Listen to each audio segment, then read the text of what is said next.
Selamat malam keluarga yang diberkati di dalam Tuhan kita Yesus Kristus. Semangat sehat bagi kita semua. Bersyukur pada saat ini keluarga-keluarga dapat setia dan bertekun di dalam persekutuan ibadah keluarga. Dan di dalam kesetiaan kita kepada Allah dalam peribadahan kita, saat ini kita akan membaca dan merenungkan firman Tuhan. Mari kita berdoa. Ya Allah Bapa di dalam kerajaan sorga, Allah yang kami puji dan sembah di dalam Yesus Kristus.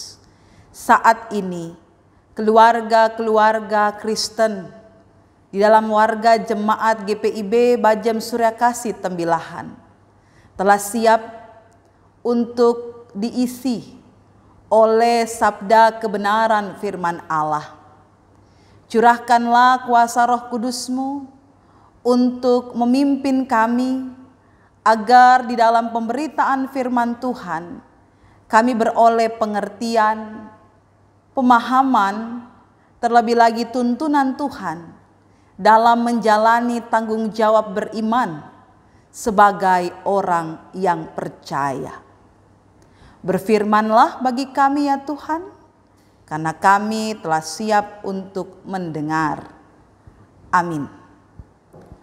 Jemaat yang diberkati Tuhan, pembacaan Alkitab pada hari ini terambil dari kitab Mazmur pasal 40 ayat 10 sampai ayatnya yang ke-18. Mazmur pasal 40 ayat 10 sampai ayat 18 yang kita akan bacakan secara responsorial. Saya membaca ayat yang tercetak keluar dan keluarga sekalian membaca ayat yang tercetak ke dalam. Demikian firman Tuhan. Aku mengabarkan keadilan dalam jemaah yang besar. Bahkan tidak kutahan bibirku. Engkau juga yang tahu ya Tuhan. Keadilan tidaklah kusembunyikan dari hatiku. Kesetiaan-Mu dan keselamatan daripadamu kubicarakan. Kasih-Mu dan kebenaran-Mu tidak kudiamkan. Kepada jemaah yang besar. Engkau Tuhan, janganlah menahan rahmat-Mu daripadaku. Kasih-Mu dan kebenaran-Mu kiranya menjaga aku selalu. Sebab malapetaka mengepung aku. Sampai tidak terbilang banyak. Aku telah dikejar oleh kesalahanku. Sehingga aku tidak sanggup melihat. Lebih besar jumlahnya dari rambut di kepalaku. Sehingga hatiku menyerah. Berkenanlah kiranya Engkau ya Tuhan untuk melepas aku. Tuhan segeralah menolong. Biarlah mendapat malu dan tersipu-sipu. Mereka semua yang ingin mencabut nyawaku. Biarlah mundur dan kena noda. Mereka yang mengingini kecelakaanku. Biarlah terdiam karena malu. Mereka yang mengatai aku. Syukur. Syukur. Biarlah bergembira dan bersukacita karena Engkau. Semua orang yang mencari Engkau. Biarlah mereka yang mencintai keselamatan daripadamu. Tetap berkata, Tuhan itu besar. Aku ini sengsara dan miskin. Tetapi Tuhan memperhatikan aku. Engkaulah yang menolong aku dan meluputkan aku. Ya Allahku, janganlah berlambat. Demikianlah pembacaan Alkitab. Berbahagialah kita yang membaca, merenungkan, serta melakukan firman Tuhan dalam kehidupan kita hari lepas hari. Terpujilah Kristus. Haleluya. Jemaat yang diberkati di dalam Tuhan kita Yesus Kristus, Mazmur pasal 40 merupakan mazmur yang berisi tentang pengalaman iman dari pemazmur sendiri yang adalah Raja Daud, di mana kita mengetahui bersama ada begitu banyak pengalaman-pengalaman iman yang dijalani oleh Daud, bahkan ketika ia menjadi seorang pengembala domba, ketika dia dipanggil untuk menjadi raja, dan ketika ia memimpin akan kehidupan bangsa Israel sebagai seorang raja. Secara khusus pembacaan Alkitab kita pada hari ini, Daud menaikkan doa yang dimana pembacaan Alkitab ini adalah salah satu bentuk pengalaman iman Daud ketika ia membangun hubungan dengan Allah. Mazmur 40 merupakan nyanyian syukur dan doa Daud. Secara khusus dalam ayat 10 sampai ayat 18, Raja Daud menaikkan doa memohon pertolongan kepada Allah. Bahkan kalau kita lihat bahwa pertolongan Tuhan itu jangan sampai terlambat datangnya dalam kehidupan Daud. Pertanyaannya, mengapa Daud begitu datang kepada Tuhan dengan sebuah kehancuran dan memohon pertolongan Tuhan dalam seruan doanya? Permohonan Daud dinyatakan karena saat itu Daud mengalami situasi yang sulit. Daud mengalami situasi yang sangat terjepit, bahkan jiwanya sendiri terancam. Daud berada pada titik akhir dari batas kehidupannya, di mana Daud harus sendiri menghadapi persoalan itu, dan ia tidak melihat ada orang yang menolongnya atau tidak ada yang bisa diharapkan untuk menolong Daud pada saat itu. Dan pada saat itu juga Bapak Ibu yang diberkati Tuhan, keluargaku yang terkasih, Daud mengalami keterhimpitan karena ia dikejar-kejar oleh Saul untuk dibunuh. Meskipun Raja Saul hendak membunuh Daud, namun Daud tidak sedikit pun memiliki niat untuk membenci dan membalas perbuatan Raja Saul. Tidak ada niat dari Daud untuk melawan Raja Saul. Padahal kita tahu Daud itu cerdik, Daud itu hebat, Daud itu adalah pribadi yang juga Allah perkenankan memberikan hikmat. Tetapi dia tidak mau membalas Saul. Kenapa?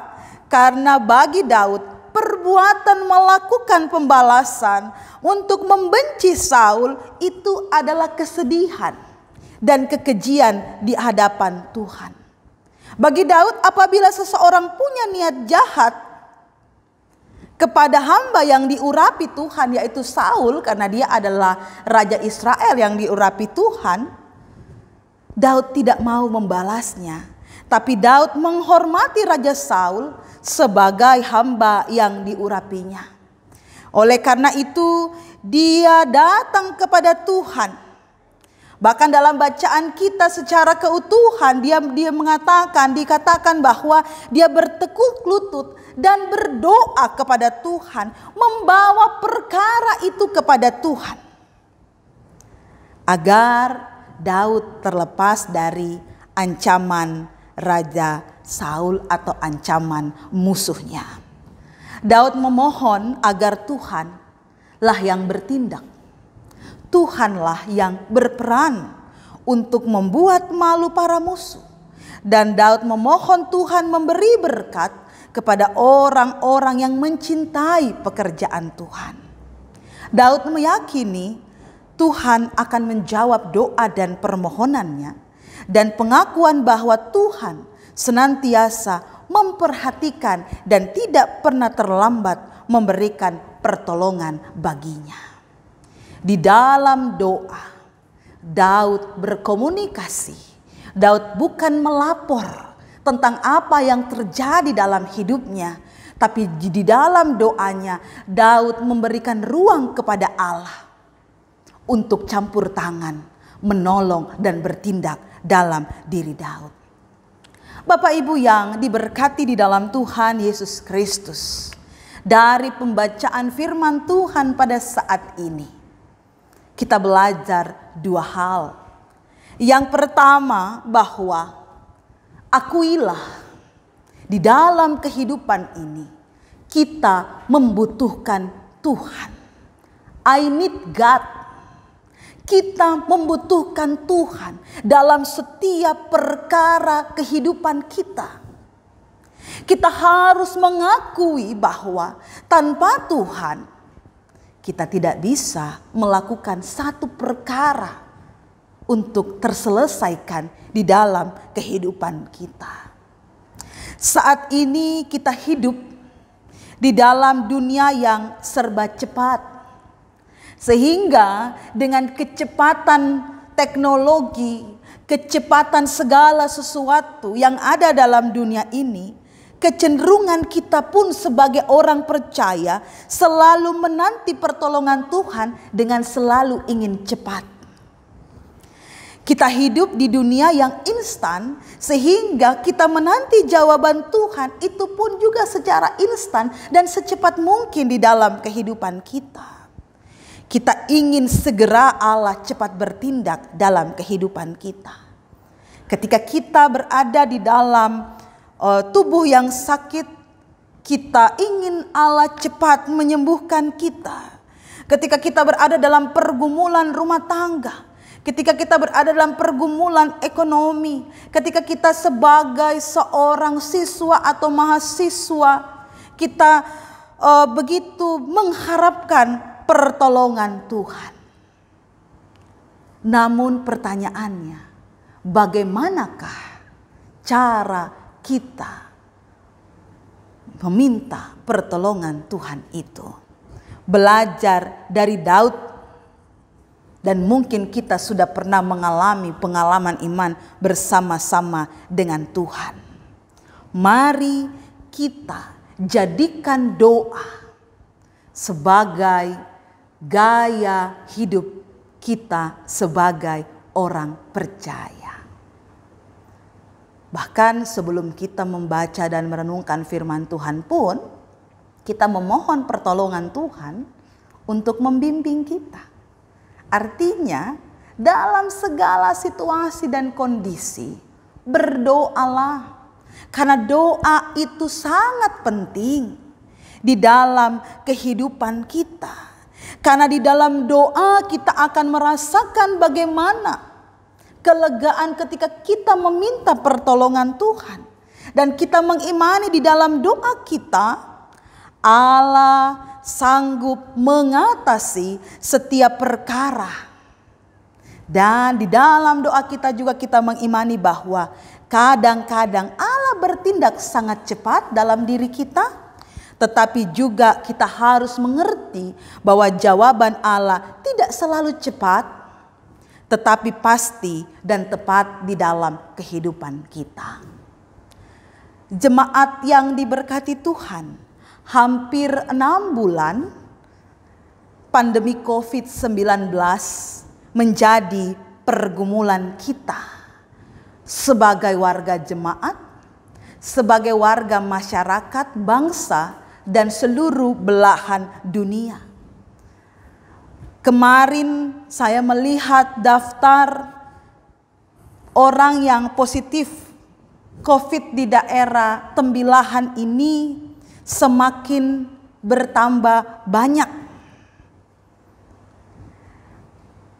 Dan ada orang-orang yang kemudian sangat bergumul dengan kondisi pandemi COVID pada saat ini. Namun di tengah-tengah situasi pandemi COVID pada saat ini, ada juga banyak orang yang mulai jenuh. Di awal-awal pandemi, kita melihat banyak orang bersungguh-sungguh untuk beribadah kepada Tuhan. Banyak orang bersungguh-sungguh untuk berdoa, bahkan di awal-awal pandemi COVID-19, jam doa pun ditentukan dan dikhususkan hanya untuk menggumuli pandemi COVID-19. Tapi berselang waktu berjalan, bulan berjalan sampai pada saat ini, kelihatannya sudah mulai jenuh. Bukan karena keadaan kita sudah mulai normal, tapi sampai pada saat ini Tuhan belum menjawab doa kita. Bapak, Ibu, jemaat dan keluarga yang diberkati Tuhan. Di sini kita diajak untuk mengakui bahwa kita butuh pertolongan Tuhan dalam kehidupan kita. Ketika kita menjalani masa situasi pandemi COVID-19 saat ini, mengapa kita membutuhkan pertolongan Tuhan? Kita butuh pertolongan Tuhan untuk menjaga diri kita, untuk menjaga diri sesama kita. Dengan hikmat Tuhan, kita dapat melakukan protokol kesehatan dengan baik. Kalau kita tidak berdoa untuk mengerjakan protokol kesehatan dengan baik, mungkin kita tidak akan melakukannya. Maka saya katakan tadi, doa itu penting sekali agar dengan hikmat Tuhan menolong kita untuk menjaga keselamatan kita, menjaga keselamatan sesama kita, dan menjaga keselamatan bangsa dan dunia pada saat ini. Bahkan kita pun diajak melalui firman Tuhan ini untuk bersandar hanya pada Tuhan. Tuhan mau menuntut kesabaran kita, menuntut kesadaran kita, dan ketaatan kita sebagai orang percaya. Karena itu, jangan kita pernah melepaskan Tuhan. Peganglah Tuhan dalam hidup kita dan berteladanlah seperti pemazmur pada saat-saat yang paling berat. Pada saat-saat itu ia datang memohon pertolongan Tuhan, dan Tuhan pasti menolong tepat pada waktunya. Hal yang kedua yang kita belajar dari Daud, bahwa di tengah-tengah situasi dan kondisi sekitar kehidupan kita, ada orang-orang yang tidak menyukai kita. Ada orang-orang yang memusuhi kita, bahkan menjadi musuh dalam selimut di tengah-tengah keberadaan kehidupan kita. Yang biasanya orang yang memusuhi kita itu suka mencari-cari kesalahan kita. Kita yang benar saja dicari-cari kesalahan kita, apalagi kita yang salah. Kita sudah dituntut oleh mereka. Kita akan ditepis oleh mereka. Untuk mengatasi orang-orang yang demikian, belajarlah seperti Daud. Untuk tidak membenci, untuk tidak membalas, tetapi doakanlah mereka. Andalkanlah Tuhan yang berperkara dalam hidup kita. Mereka orang-orang yang demikian mungkin juga merancangkan kejahatan kepada kita sebagaimana yang dialami oleh Daud. Maka serahkanlah perkara kita kepada Tuhan, dan Tuhan akan menyelesaikannya itu bagi kita di tengah-tengah kehidupan kita.